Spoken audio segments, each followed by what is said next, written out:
শহরে খাদ্য সুরক্ষা দপ্তরের ধারাবাহিক অভিযানের প্রেক্ষিতে এদিন দপ্তরের আধিকারিকদের সঙ্গে দেখা করলেন শিলিগুড়ির বিধায়ক শঙ্কর ঘোষ। উল্লেখ্য, গত কয়েক সপ্তাহ ধরে শিলিগুড়ি জুড়ে খাবারের দোকান ও রেস্টুরেন্টগুলিতে অভিযান চালাচ্ছে খাদ্য সুরক্ষা দপ্তর। বিভিন্ন ক্ষেত্রে স্বাস্থ্যবিধি লঙ্ঘন, নোংরা পরিবেশে রান্না, মেয়াদোত্তীর্ণ খাদ্য সামগ্রী সংরক্ষণ সহ একাধিক অসঙ্গতি ধরা পড়েছে বলে জানা গিয়েছে। তবে এত অনিয়ম সামনে এলেও সংশ্লিষ্ট দোকানগুলির বিরুদ্ধে কেন কড়া প্রশাসনিক ব্যবস্থা নেওয়া হচ্ছে না তা নিয়ে প্রশ্ন তোলেন বিধায়ক। এই বিষয়টি স্পষ্ট করতে এদিন তিনি শিলিগুড়ি খাদ্য সুরক্ষা দপ্তরে গিয়ে আধিকারিকদের সঙ্গে আলোচনা করেন। বিধায়কের বক্তব্য, অভিযানে যদি অনিয়মে ধরা পড়ে তাহলে শুধুমাত্র সতর্ক বার্তা নয়, প্রয়োজনে লাইসেন্স বাতিল বা জরিমানার মতো কঠোর পদক্ষেপ নেওয়া উচিত। সাধারণ মানুষের স্বাস্থ্য নিয়ে কোনো আপোষ করা যায় না। দপ্তরের পক্ষ থেকে জানানো হয়েছে, বেশ কিছু ক্ষেত্রে নোটিশ দেওয়া হয়েছে এবং আইন অনুযায়ী প্রক্রিয়া চলছে। প্রয়োজনীয় নথিপত্র যাচাই ও পরবর্তী আইনি পদক্ষেপের ভিত্তিতে ব্যবস্থা গ্রহণ করা হবে বলেও জানানো হয়েছে। ঘটনাকে কেন্দ্র করে শহরের রাজনৈতিক মহলে শুরু হয়েছে চর্চা। সাধারণ মানুষও খাদ্য সুরক্ষা নিয়ে প্রশাসনের আরও কড়া ভূমিকা প্রত্যাশা করছেন। এবং সমাজ মাধ্যমকে বিশেষভাবে ধন্যবাদ জানাবো, কারণ তাদের কারণে এই খবরগুলি সাধারণভাবে মানুষের কাছে পৌঁছায়। আমরা যারা আমেজ করে খেতে বসি রেস্টুরেন্টে, বড় দোকান, বড় সাইনবোর্ড, ভেতরের পরিষ্কার পরিচ্ছন্নতা আমরা দেখি না, কিন্তু যে যে ঘটনা সামনে এসছে, মাংসের পোকা থেকে শুরু করে অন্যান্য বিষয়, আমি ভাবতাম কলকাতাতেই ভাগাড়ের মাংস মানুষ খেয়েছে, আমরা খাইনি। এখন শিলিগুড়িতেও এই ধরনের বিষয় রয়েছে। এই বিষয়টি আমাদের কাছে অত্যন্ত বেদনা। আমি আজকে এখানে এসেছিলাম খাদ্য সুরক্ষা দপ্তরে পুরো বিষয়টি জানার জন্য। প্রথমত আমি বলে রাখি যে আমরা 2026-এ সরকারে আসার পরে এই প্রতিটি বিষয়কে আমরা অবশ্যই রিভিউ করি। আমি ফুড সেফটি অফিসারের সাথে কথা বলে তাদের কাজের পদ্ধতি সম্পর্কে জানলাম এবং পাশাপাশি অনুরোধ করলাম, আপনারা রেগুলার ভিজিট করেন বলছেন, কিন্তু রেগুলার ভিজিট করার পরেও ফ্রিজে থাকা মাংসে পোকা, মানে কীরকম রেগুলার ভিজিট হয় সেটা এর থেকে প্রমাণিত হয়। এক, 2 নম্বর বিষয় হচ্ছে, এর আগেও অনেকগুলো দোকানে এরকম আমরা দেখেছি, তাদের সেই দোকান সিল করা বা শোকজ করার পরে কতবার এই ভিজিট হয়েছে তার একটা ডকুমেন্টেশন আমরা চেয়েছি।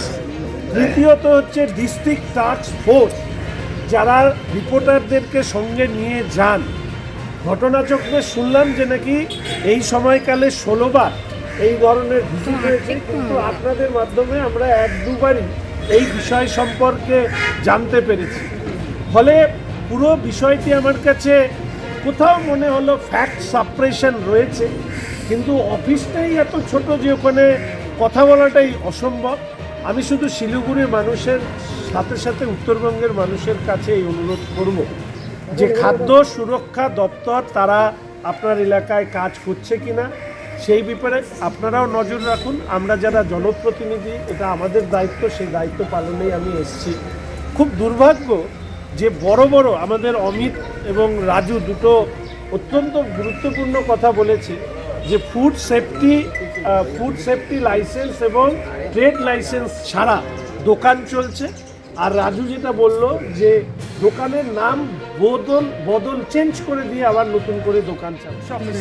এই দুই নিয়ে রাজ্য চলছে।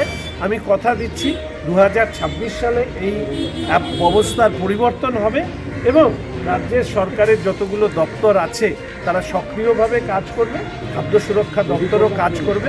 আজকে আমি অফিসার সাহেবকে বলে আসলাম, আশা করি এই 2-3 মাস আপনারা একটু সচেতন থাকবেন। পরবর্তীকালে রাজ্যের সরকার, ভারতীয় জনতা পার্টি, তারা নিশ্চিতভাবে এই ব্যাপারে দৃষ্টি দেবে।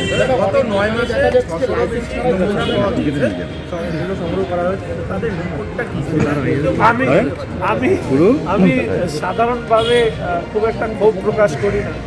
তো আমাদের ফুড সেফটি অফিসার জানালেন যে দার্জিলিংয়ে মানে সারা রাজ্যে নাকি সারা দেশের মধ্যে একমাত্র ব্যতিক্রমী জেলা যেখানে 2টো ল্যাব আছে।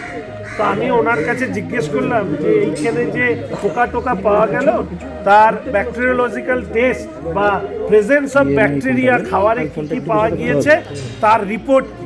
এমনিতে দেখুন ব্যাকটেরিয়াল কালচার আমরা সাধারণভাবে 24 ঘন্টার মধ্যে আমরা এটা রিপোর্ট পেয়ে যাওয়ার কথা, কিন্তু কদিন হয়েছে আমি এক্সাক্ট বলতে পারবো না, 3-4 দিন তো নিশ্চয়ই হয়ে গেছে। কিন্তু সেই ব্যাপারে উনি আমাকে বলেছেন 7 দিন পরে এই রিপোর্টটা দেওয়া হবে। আর আমি ধন্যবাদ জানাবো আপনাকে, আপনাদের খবরের কাগজকে, যে এই বিষয়ে যেভাবে তুলে ধরেছেন, সেই কারণে আমার আশা। এবং আপনি নিশ্চিত থাকেন 7 দিন পরে আমি একটু পুলিশ দেখে আমি একটু অবাক হয়ে গেছিলাম, কারণ এখানে তো পুলিশের কোনো ব্যাপার নেই। আমি আর বেশি লোক নিয়ে আসবো না, পুলিশ কাজকর্ম করে চলে আসবে। তো আমি 1-2 জনকে নিয়ে, অমিত রাজু এদেরকে নিয়ে, বিবেকদাদেরকে নিয়ে আসবো, এসে রিপোর্ট নিয়ে যাবো। শিলিগুড়ি থেকে প্রিয়াংশু চক্রবর্তীর রিপোর্ট, বিগ নিউজ বাংলা।